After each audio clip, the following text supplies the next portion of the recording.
U.S. President Donald Trump announces that Israel has agreed to the terms of a 60-day ceasefire. Will that bring an end to the Israeli attacks on Gaza? Hello, I'm Arnold Naidu, and this is The Heat.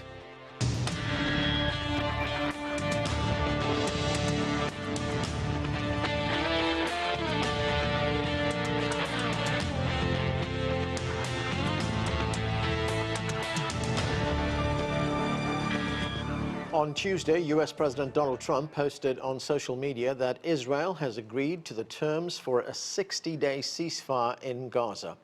The Israeli government has not responded to this claim, while Hamas says it is reviewing the proposal.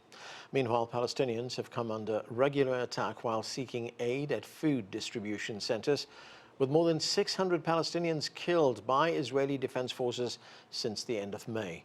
The ongoing humanitarian crisis is dire as 2.1 million Gazans reel from a lack of food, clean water and medical supplies. According to Gaza's health ministry, more than 57,000 Palestinians have been killed and nearly 135,000 wounded since the October 7th, 2023 attacks by Hamas. To unpack this and more, I'm joined now by Professor Ori Goldberg. He's an independent analyst joining us from Tel Aviv in Israel. Professor Goldberg, thanks so much for joining us. Thank you for having me, Anand. This Israeli onslaught against Gaza since October 7th, 2023 has been going on now for almost 2 years, and the territory has been demolished, as I mentioned. 57,000 Palestinians have been killed. There's now widespread starvation. Israel most recently blocked baby food from going into Gaza, and Hamas still holds a number of Israeli hostages. What is your assessment of where this stands right now and what Israel has achieved? Israel hasn't achieved anything. Israel defined two goals for this quote-unquote war, and they were the destruction of Hamas and the return of the hostages. Israel failed to accomplish both. So in terms of achievements, Israel has not achieved anything of strategic importance. If anything, it has wallowed even deeper in the mire that is Gaza, and it will be difficult to extricate itself and to try and heal the wounds that it caused in Gaza, the destruction, the desolation that it caused in Gaza, but also to take care of Israel proper, and Israel proper is in a bad way. So I think really Israel has achieved absolutely nothing of strategic importance and has failed and lost more than it has gained and won. Right, as you say, those goals that were initially announced by Israel, the defeat of Hamas, the release of the hostages, have not been achieved.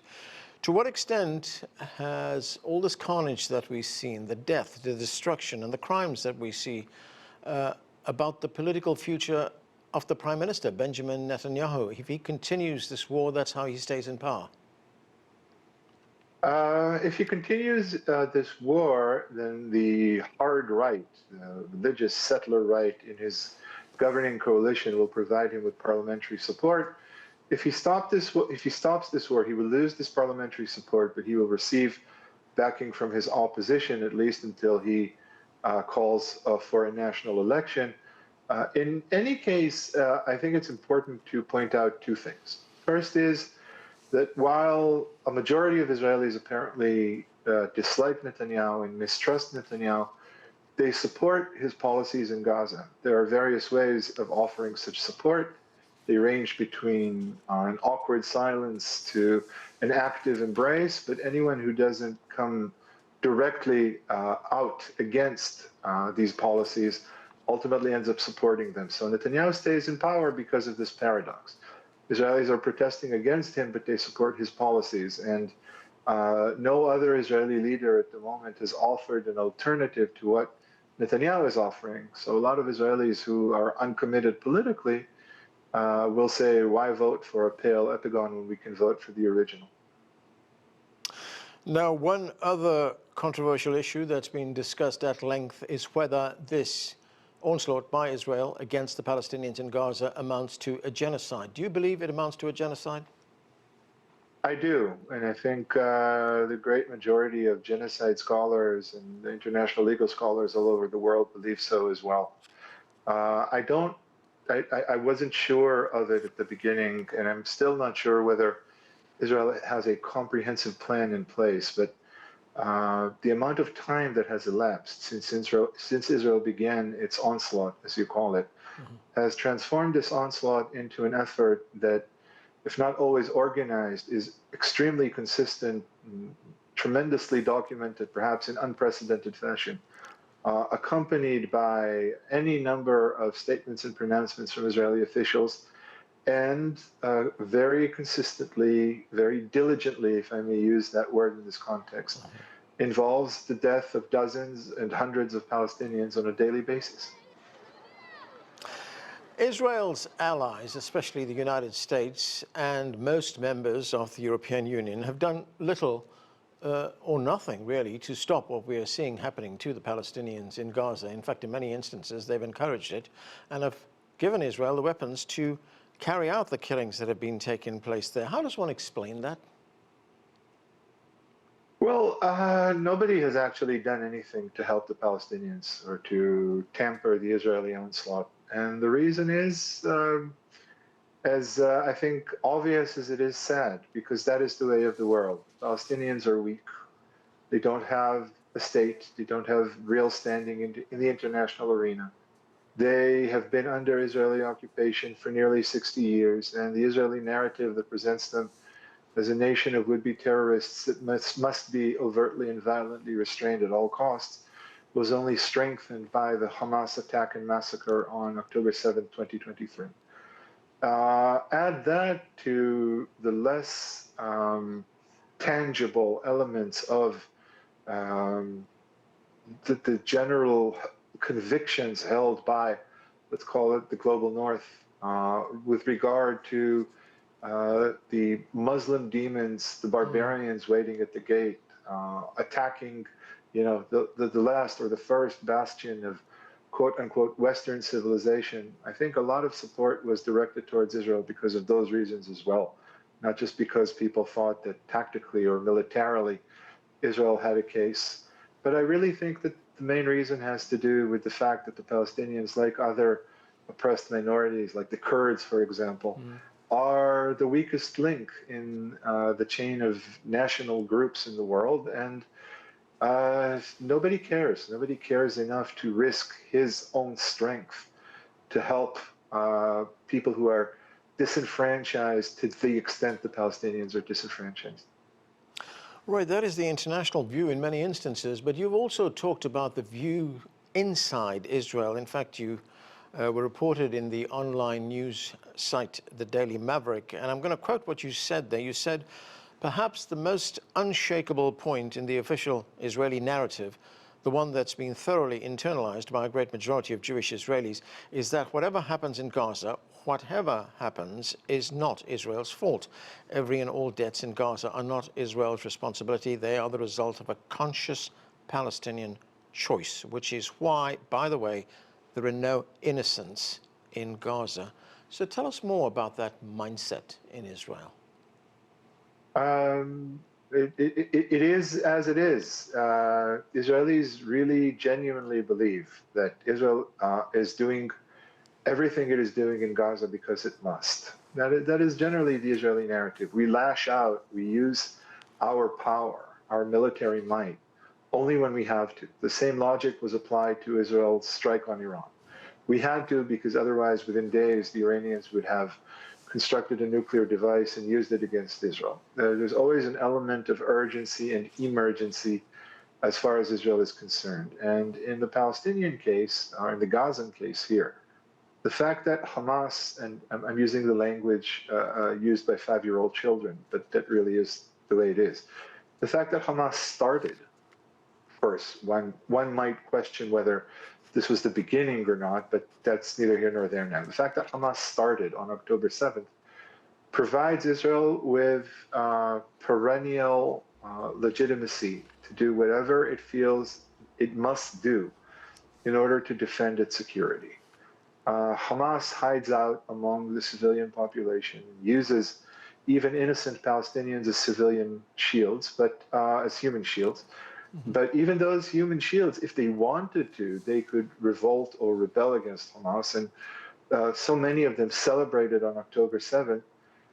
So when you try and work at deduction using these tools, you end up with the conclusion that Israel is not responsible. It is simply doing what it has to do. This isn't a conscious choice or a desire to kill Palestinians. And on the other hand, you come to the conclusion that there are no innocents in Gaza because those who did not participate actively in the events of October 7th certainly supported Hamas. And if they didn't support Hamas then, they support Hamas now, as might be deduced from the fact that Hamas is still in power. And this has been something that has been live streamed to the world. It's probably the first time we've seen something like this happen, and it's also focused, very strongly on the behavior of Israeli troops in Gaza. We've seen these videos. They've been around for the last 18 months or 20 months or so. And there was a recent report in an Israeli newspaper, Haaretz, that revealed that since operations began in May, Israeli soldiers and officers have been instructed by commanders to unleash open fire, including machine guns, grenade launchers, artillery shells and mortars at unarmed citizens that pose no threat to them. I mean, how is this seen in Israel? Is anybody going to be held accountable for this? I doubt anyone will be held accountable in Israel. Generally, the Israeli mindset is to say that you can't accuse any specific soldier of doing any particular thing because this is a system, an organization, an establishment. There are orders. There's a chain of command. There's a prime minister. And the truth is that it's true. I mean, this is systemic. As egregious as specific horrors captured on camera might be, the scope of Israeli behavior and demeanor in Gaza is systemic. This is what the Israeli military does, and it doesn't just do so on the ground. It does so from the air as well, right from October 7th, 2023. Israel very consciously lifted the defenses that are usually accorded to non-combatants in situations of war or hostile conflict, and bombed almost with complete abandon. There's a record of a conversation between the IDF chief of staff telling Prime Minister Netanyahu that the bombings had stopped for the day because 1,500 targets, the prescribed number, had been hit. And apparently Netanyahu pounded his desk and said, "Why are you bombing 1,500? Bomb 5,000." So Israel, right from the start, did not accord the civilian population of Gaza pretty much all of the defense mechanisms inscribed in international law. And the reason was the general, but also the very specific and operational assumption that there are no real innocents in Gaza. Or if you want a more polite version, that this is war, and in war, bad things can happen to good people.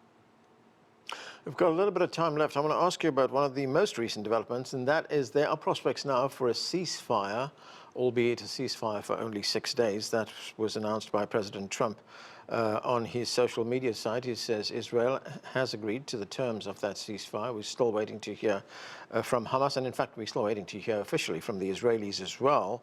Do you believe this will bring an end to the attacks? And President Trump believes this will also create time to negotiate an end to what he calls the war.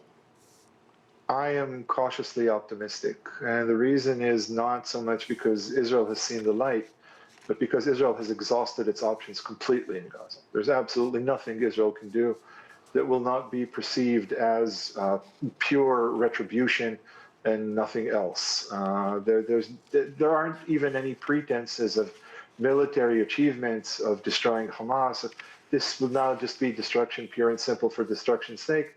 And because Israel has exhausted its options, and because Netanyahu realizes that the mood has shifted, especially after what he very problematically called the historic victory in Iran, Gaza now looks like more of a failure. He understands that there's a political will to bring about an end to the conflict in Gaza. And I think in very classic Netanyahu mode, he will opt for a gradual sort of conditional arrangement, 60-day ceasefire. You don't announce the end of the war. Israel reserves the right to re-enter Gaza, but then it doesn't, and negotiations and so on. But I think the truth of the matter is exactly as Trump said it. Trump said, I'm going to be very hard with Netanyahu. And I'm going to demand that he end the war. And I think that's the only thing that can end the war. And I very much hope that it will. Professor Ori Goldberg, thanks for joining us. Thank you for having me. To continue our conversation, joining us here in Washington, D.C., Khaled Jashan is the Executive Director of the Arab Center in Washington, and Dan Arbell is a scholar in residence at the Center for Israeli Studies at American University. Thanks to both of you for joining us. Dan, let me start with you, and let's start with this 60-day ceasefire, I should say a proposed ceasefire announced on social media by President Trump. Under the terms of this ceasefire, which President Trump tells us has been agreed to by Israel, some hostages will be released. And there will be negotiations during those 60 days to bring an end to the Israeli attacks completely. Now, there's some analysts who are cautiously optimistic about this, as we just heard.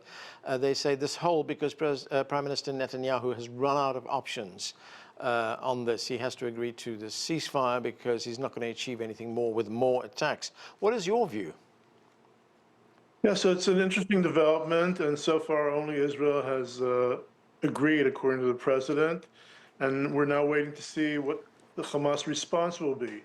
And they're taking their time in, addressing this issue.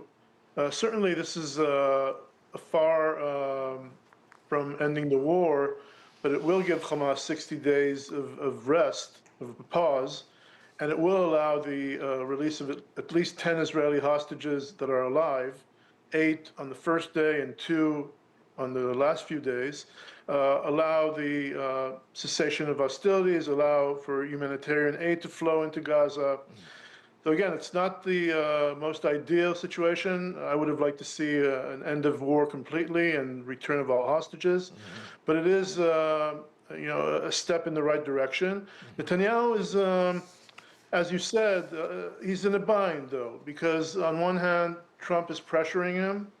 On the other hand, his coalition partners, Ben Gvir and Smotrich, are, threatening and are doing everything that they can to kind of obstruct the deal. So remains to be seen how he'll play this. He's coming to the White House on Monday, and hopefully this can be resolved by then. What are your expectations of those talks that will take place at the White House next Monday? I think that they're mostly designed to, first of all, show mutual appreciation on the success vis-a-vis Iran, the strikes against Iran and the nuclear, the setting back of Iran's nuclear program, but also taking a fresh look at the war in Gaza, looking to end it, and then capitalize on that to expand, broaden, deepen the Abraham Accords. So I think it's an important opportunity to discuss these issues. And I really hope that President Trump will, convey to Netanyahu in the most serious terms that, it's enough with the games. It's time to move to end the war and to talk about other things, like, again, stabilizing Gaza, perhaps Israeli-Saudi normalization. And so those are my expectations. Khalil Jahshan, there's been no official word from Hamas yet on this proposed 60-day ceasefire. What we do know is that Hamas is reviewing the terms of that ceasefire right now. But what are your thoughts? Is a ceasefire sustainable under current conditions in Gaza? I hope it is, but frankly, I doubt it for many reasons. First of all, you and I learned about this proposal and the ceasefire acceptance by Israel long before Hamas did. Hamas just received the text. It's the last party to receive any detail whatsoever. Nonetheless, they still announced that they're considering it seriously and looking at the detail. So they're not necessarily wasting time because they just got the proposal. Number two, the proposal isn't new. This is the same proposal we have seen back and forth for at least 6 months. This is probably the third or fourth version of the same proposal that keeps getting tweaked, mostly to accommodate Netanyahu. Third, the fact that the U.S. has taken sides with Netanyahu, not with Israel, but with Netanyahu personally, with the President of the United States demeaning himself and demeaning the country, by asking and intervening in the legal process in Israel to pardon Netanyahu from criminal acts that he has committed. Number two, for basically telling him, look, we have given you the option to declare victory in Iran, which really was neither a victory for Israel nor for the United States. It remains to be seen. We haven't seen the final assessment yet. We have given you $500 million just to come to town. We've given you $17 billion since the beginning of this administration. So it's time for you to settle. Let's have a temporary ceasefire.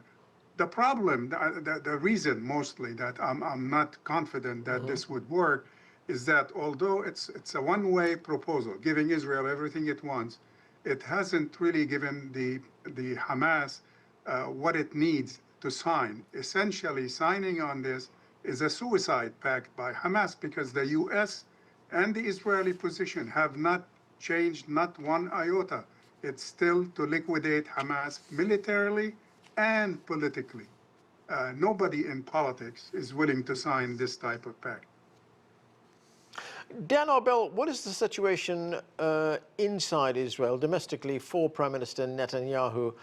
We saw the attacks against Iran as well, and there are reports that he's been strengthened politically in Israel.